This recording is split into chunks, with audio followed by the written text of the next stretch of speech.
Hello बच्चों, let's read the question. The question says, if a copper wire is stretched to make 0.1% longer, what is the percent change in its resistance? तो यहाँ हमें बोला क्या है कि copper wire को स्ट्रेच करके इसकी लेंथ को जो है 0.1% बड़ा कर दिया गया है, तो इसके रेजिस्टेंस में क्या चेंज आएगा। तो इसके लिए जो की कॉन्सेप्ट हम यूज करेंगे वो यूज करेंगे that resistance is equal to rho L by ए।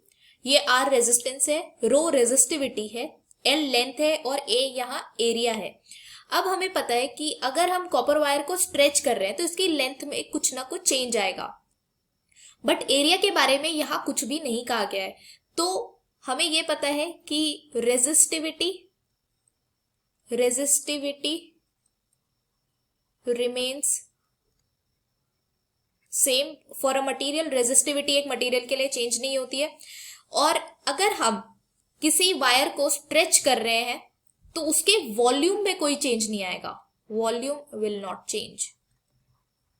तो अगर इसके वॉल्यूम में कोई चेंज नहीं आएगा तो अगर हम इसको न्यूमरेटर और डिनोमिनेटर दोनों ही जगह लेंथ से मल्टीप्लाई कर दें तो जो हमारा रेजिस्टेंस आएगा वो आएगा रो एल स्क्वायर बाय ए इंटू एल।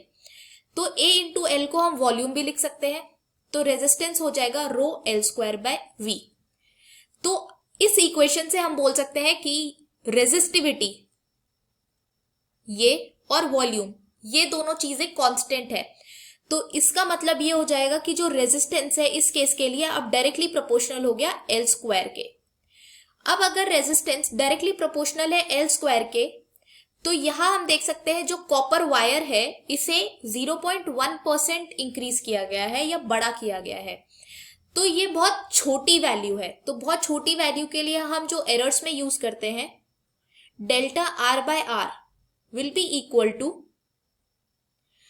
अब जो इसकी पावर होती है उसे हम कोफिशिएंट बनाते हैं 2 multiplied by delta L by L, और ये वैल्यूज परसेंटेज में ही रहेंगी।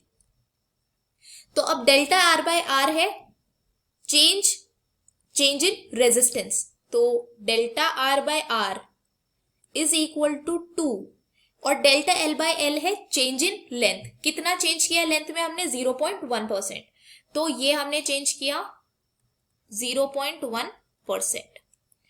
तो डेल्टा आर बाय आर में कितना चेंज आ जाएगा 2 into 0.1, so that will be equal to 0.2%।